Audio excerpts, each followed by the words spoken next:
Welcome, everybody. So I am today going to talk about an extension to the IFDS algorithm, which is called IDE. So in the past few weeks, I've already talked extensively about the functional approach, and we've talked, for instance, about one instance that is called Vasco. And as I explained for Vasco, you basically have an extensional way of summarizing the function application for callees. So you're basically enumerating individual input and output pairs. Then we talked about IFDS, where we essentially also have an extensional representation, but IFDS has the added benefit that you can have sort of partial fragments that are reusable on the level of individual data flow values, and that increases the reusability of these summaries. And today we want to go beyond that by actually creating even intentional summaries. And IDE is especially built to give you exactly that. So let's jump right into this. And to motivate why we need IDE, I want to, again, just very briefly recap what we saw on IFDS. So what you see here is, again, this example program that I showed you where we have just the taint tracking of this password, and here X is assigned to this parameter P, which is then returned to Y. And we saw that in IFDS, we are basically representing data flow facts as these additional nodes in the exploded supergraph. That's what it's called in the IFDS publication. And we also saw that there's always this additional zero node, the tautological fact, that allows you to create data flows out of thin air, right? And that's exactly what's happening here. So where we have a data flow that creates this taint here for X, and then this is being propagated and so on and so on. We saw this, and basically what you see here in black are all the different kinds of flow functions that IFDS computes, right? So we saw normal flow functions such as here, we saw call flow functions, other normal flow functions, return flow functions, and we also explained and discussed that we have to have these call to return flow functions down here. And then the essential thing about IFDS is really that it is a representation that can be summarized, right? So we talked about these individual path edges here, where we start with an initial path edge that just points to the zero node itself or to the initial nodes that hold in the current context. And then we saw that by following the flow functions, basically, or the flow function applications, and by creating new path edges, we essentially obtain then also summaries. And summaries, like I explained, are path edges that bring us all the way from the top to the bottom of a procedure. But in general, with such summaries or path edges, we can then, once they are computed, decide the reachability of any data flow fact using a simple intra-procedural problem, right? Because these path edges here, they are created depending on whether or not flows are propagated also through callees. So in the end, every single path edge represents an intra-procedural flow. So if I want to answer the question, is X tainted, for instance, after this call to foo, then just by looking at these red summary edges, I can answer that question, right? And in this case, there is a path edge that goes from 0 to this particular data flow fact X here, just after the statement in question. And therefore, I know that X is tainted. And this, after the IFDS algorithm has finished, this is actually an equivalence relation, right? So the value is known to be tainted here if and only if such a summary edge exists, or such a path edge exists, okay? So that's important to point out. Once summaries are computed, it's actually purely intra-procedural decision.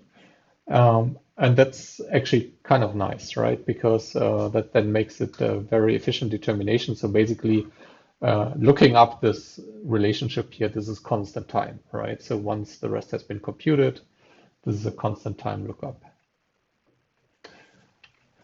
But IFDS is restricted to problems that use set union as a merge operator, right? So it's a subset problem, and whose flow functions are distributive over that problem, right? So we have to have this equation here.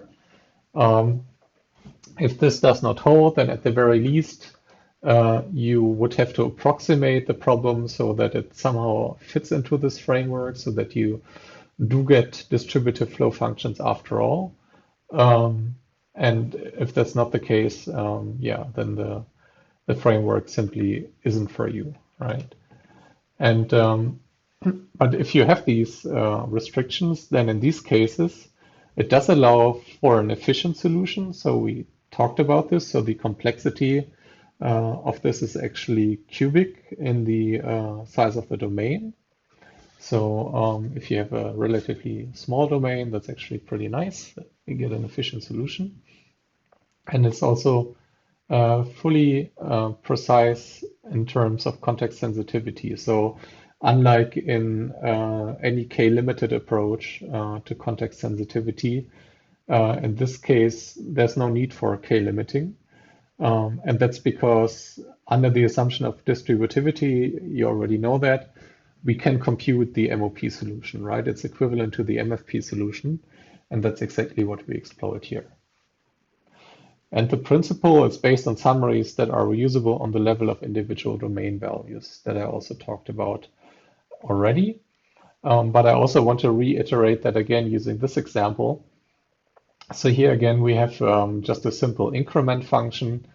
And I believe we already discussed that when you have, for instance, such a statement whose effect you want to summarize, then using IFDS, you would have to associate in a constant propagation. That's our assumption here, that we want to compute a constant propagation. In this case, you need to associate numeric values with variables within the same node, right? So the exploded supergraph nodes, they're essentially annotated this time with pairs. And the problem here is that at least the right component of the pairs, that signals a very large domain, right? So this could be any number here, basically, and just even if we just assume it's the natural numbers, right? There are infinitely many. And if you don't bound this, you have a problem because, as you can see here, if you invoke this method multiple times, then you will get different valuations here, and therefore also you will get non-matching summaries, right? So in the beginning, V might be null, might be 0, and then it's actually being transferred to a value of 1 for R, right? And you can read this kind of summary as a summary that implicitly quantifies over calling context, right? So this is saying in any context in which V is 0, right? So that's quantifying over all these contexts. In any such context, I know that R is going to be 1 after the call, okay? But now the problem is that if we invoke the same function again with new values, then these summaries, they keep growing and growing, right? Because we don't have a single summary necessarily in IFDS for any given procedure, but we have these partial summaries. And here, the summary is augmented with another one, right? So this time, if the input value happens to be 1, then the output value is 2, and so on, right? And we saw that if you, for instance, call the increment function in a loop, then this probably never terminates, right? Unless you use some widening and artificially bound your domain, then you can obtain at least a finite solution. But if that's not the case, it wouldn't work at all. That's also why IFDS is called interprocedural finite distributive subset problems, right? But in general, large domains can lead to performance problems. And that's again because we have this complexity estimate, right? So this value here is basically the number of edges, so it's equivalent to the size of your program, you could say. So IFDS is linear in the size of the program, which is awesome. But it is cubic in the size of the domain. And when that's large, obviously you can get into trouble, right? And so the fact is, while most problems can somehow be encoded in IFDS, you can always find some encoding, I would even say. In the worst case, it has to be approximative. But even then, the encoding might not always be the most efficient representation. So even if you can precisely encode a problem, it doesn't mean that IFDS is the optimal framework to actually have the problem encoded in. And one important limitation is here also that these merges, like I said, or the meet operations, they are restricted to set union. So that means whenever you have different data coming in, incoming from different data flow paths, you basically cannot discard anything, right? So you basically have the situation that all the different data flow values, they are kept in the program, right? And so that's also a problem in particular when you have problems that are infinite or very large, such as linear constant propagation, right? So this particular example, it can be encoded in IFDS, like I just explained, right? So if you use widening and a bounded domain that is not infinitely large, then you can encode it using such pairs. And you just have to bound your integer value somehow, right? So you have to choose some max value or some top value that you then jump to. But the problem is still that your domain D is very large, right? And if let's say you even just use, I don't know, 1,000 values, right? So you differentiate between the value 0 to 1,000, and then maybe you widen to top after that. Then even if you have 1,000 to the 3, that's still a very large number, right? So still applying that framework here might be quite a problem. And the second problem, or one inherent problem of IFDS that's also causing this this particular blow up here is that you really have this property that you can only use set union as the merge operator, right? Because like I said, union, it never discards any values, right? And so that means when you have many of these values and you can never discard any, then obviously you end up propagating all of them through the program over and over again, right? And if you have loops and recursion, that makes things worse.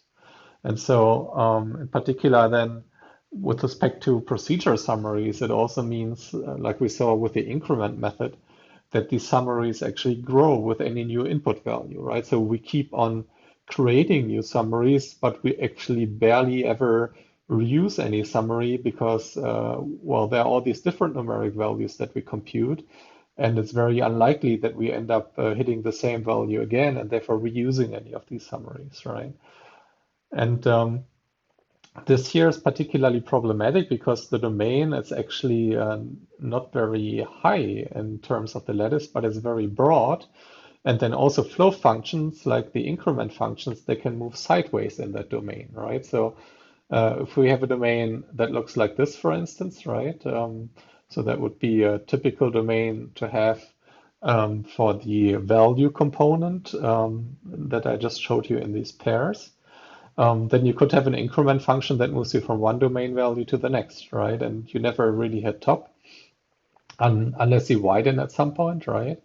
But in the meantime, there are just many different values to go through, and all of them will then, in the worst case, manifest themselves in these procedure summaries. So that's not very helpful, right? And then you have this problem that even, well, if you have a merge operator, or if you were allowed to have a merge operator that is non-union, right?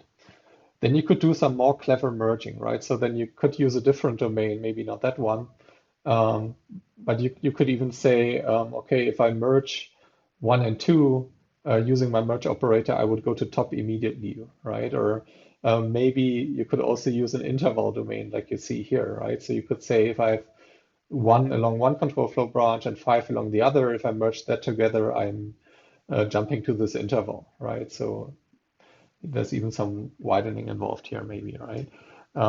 So that's something you could do if you could have such a non-trivial merge operator. But in IFDS, you can't really do this, right? So you're always only using set union. And so that means any value that you create, it's basically going to be kept there. The only way in which you could ever delete a value is by explicitly overwriting it, right? So if you have a strong update, if you definitely know that a value is being overwritten. But as long as that doesn't happen, you just keep accumulating things.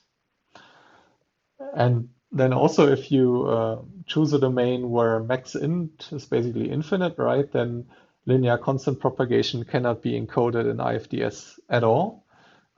So you really have to use a finite representation like I showed you. So to summarize what I just said, IFDS, it's really good if you have small domains and domains where you can easily reach fixed points.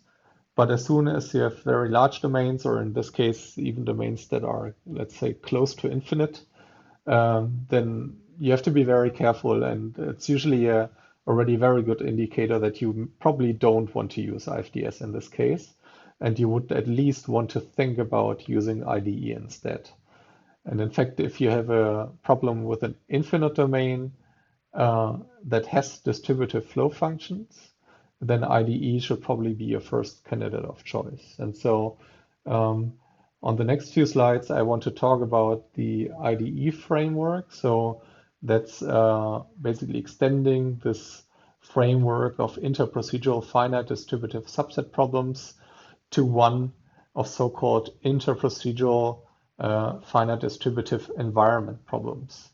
So here I set the finite in brackets because, well, parts of the representation, they still have to be finite, but you can actually have infinite elements in this. We'll be talking about this in a few minutes. So this is really, to some extent, amenable to infinitely large domains, which is really helpful, of course, in the case of problems such as constant propagation. And I'll explain more about how this works in the next video.